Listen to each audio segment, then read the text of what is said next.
Hi, I'm Laura Weinberg, the mayor of Golden. At the beginning of the COVID-19 pandemic, we were all faced with the uncertainty of this new threat and what it would mean for our lives and our loved ones. The first reports were that the individuals most impacted were the oldest adults in our community, and the groups of most concern were those in our senior residence facilities. It was a scary time with unknowns about the disease, including how to best prevent transmission and keep people from getting sick.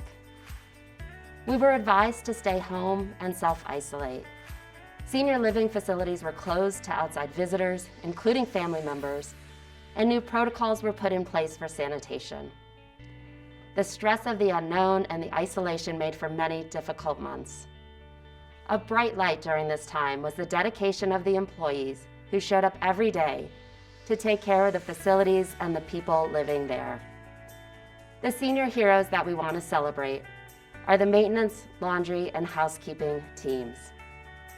At one senior living community, the Villa Manor Care Center, there are many employees who go above and beyond.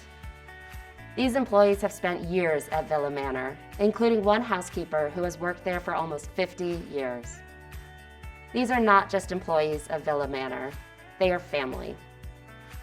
Throughout the pandemic, housekeeping and laundry staff worked tirelessly to maintain a clean, sterile environment for residents and staff. Building maintenance directors and personnel kept facilities up and running and fulfilled numerous daily requests by staff, residents, and families.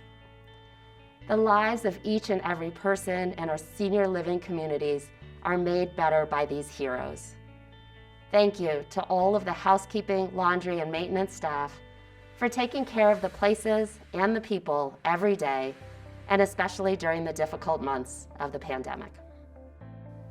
March 2020 had begun a bit differently at the Granville Assisted Living Center. There were whispers in the corners and discreet muted conversations with many what ifs. Quickly, what if became now what, and the conversations were louder and more open. COVID had gotten into the building, and now it was time for action. That action took many forms: isolation, disinfecting, PPE, health checks, you name it, and the staff did it. However, there was one thing most didn't do, as this task was asked of only a small number. Could you please tend to the COVID positive residents? The job asked of these individuals was one of sacrifice, and these 6 persons willingly accepted the risk to their lives and their families' lives to care for COVID positive residents. Every day was an unknown. There were countless questions and far few answers. And yet those staff members volunteered for the position, clocked in, worked through hardships, and continued to return each day. Through their diligence and sacrifice, the COVID positive residents received consistent and loving care. Most recuperated and shared their thankfulness for the staff members who cared for them. These incredible staff members did these tasks before there were solid answers about COVID and before a vaccine. For this reason, we wish to share their sacrifice with others and to acknowledge their dedication to our residents and the healthcare profession. Many, many thanks to Elaine Blanchard, Lisa Rodriguez, Tamara Gilbert, Ray Quintero, Brent Aldacera, and CJ Jemerson. Hi, my name is Chris Lynn. I'm the president and CEO of Seniors Resource Center. SRC has had the privilege of partnering with JCCoA for many, many years, working with the Senior Heroes Project, and happy to continue to do so. This year, however, as you can tell, it's a little departure from our norm. We are so thankful to be able to celebrate the direct care providers who are providing the care for all of the older adults in our community. Whether these folks are in independent living, assisted living, nursing home facility, or in the case of a lot of our staff, going into people's homes to care for them in the adult day setting, providing activities and connection with them. We just want to say thank you. The past 20 months have been incredibly difficult for everybody. For our older adults, it's been even a little bit more difficult. Very isolating, and just a way for them to not be able to be connected in the way that they would like to. And you caregivers provide that lifeline. What you also provide is a huge amount of respite care for those home caregivers. You give them the opportunity for a little bit of a break while you care compassionately for the older adults that you work with. As we move into this next phase, whatever that may look like, we so appreciate the willingness for you to continue doing what you do, bringing the gifts that you have to care and to work every day and to provide that solid level of service to people is just amazing.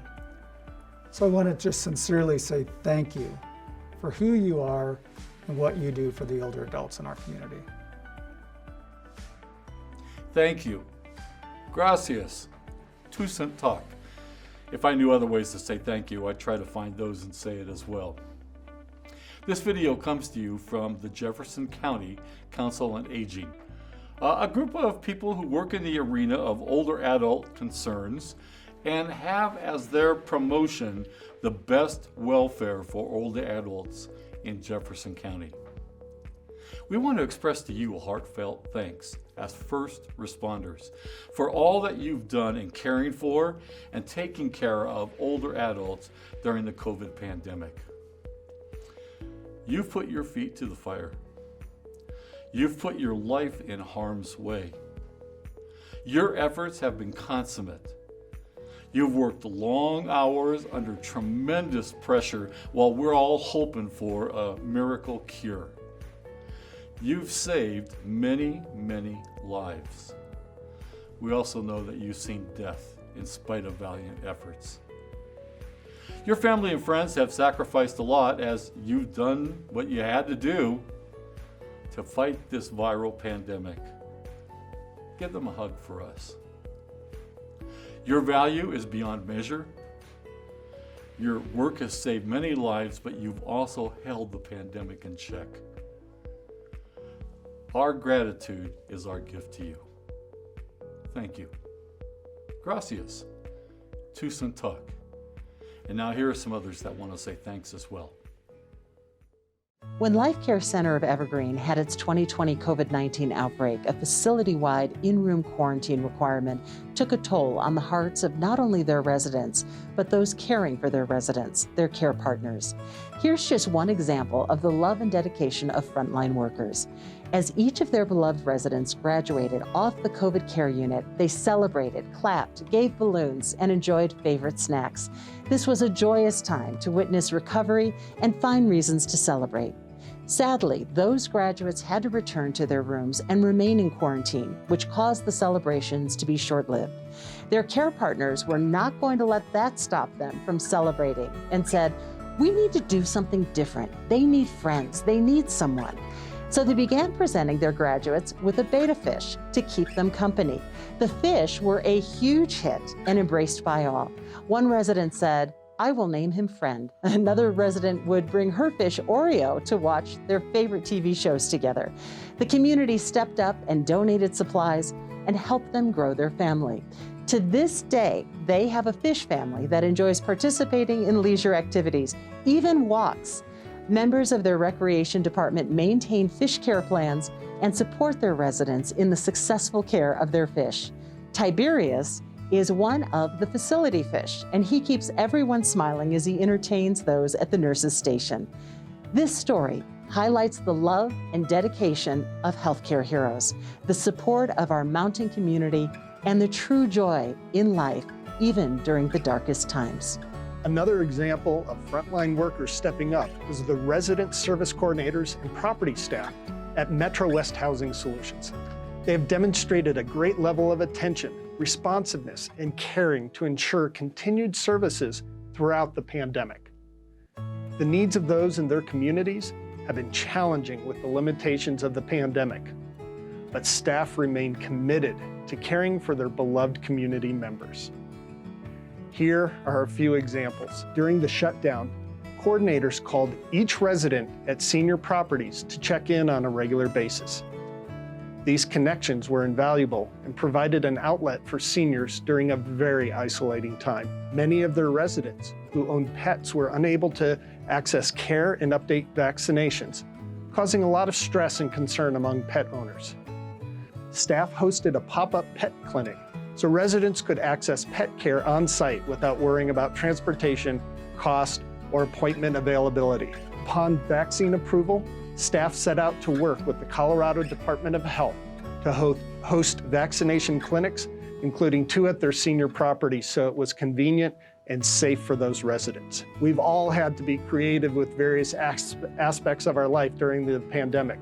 However, the efforts by the coordinators and property staff at Metro West Housing Solutions show what we admire the most, thinking outside the box to find ways to help others during these trying times. Last, we'd like to recognize the courage of a frontline worker, Amber, who works at Gardens on the Quail in Arvada. This past August, when COVID found its way into Gardens of the Quail, which is a long-term care community, Amber was riddled with fear. A licensed practical nurse, Amber was afraid she would get infected and thus not be able to provide adequate care for her patients.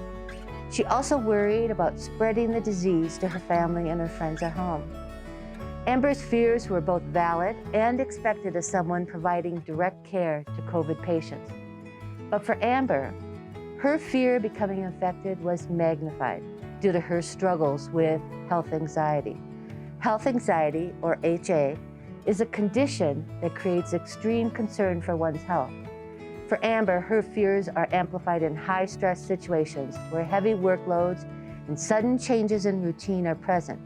Those are characteristics of the COVID environment. Instead of resorting to a common coping mechanism for individuals dealing with HA, avoiding people and places where one might get sick, Amber chose courage over fear. She perfected her use of PPE to herself and others. She empathized with residents, let them know they were not alone. She picked up shifts, she cared for the most ill because she was confident that she could provide the care they needed. Amber, along with the resident coordinators and care partners that Commissioners Kerr and Dahlkemper talked about, are just 3 examples of the dedication, commitment, and selfishness our frontline workers have shown during the pandemic. We, the Jefferson County Commissioners, thank you and honor all those who have, are, and will continue to keep Jeffco safe and strong.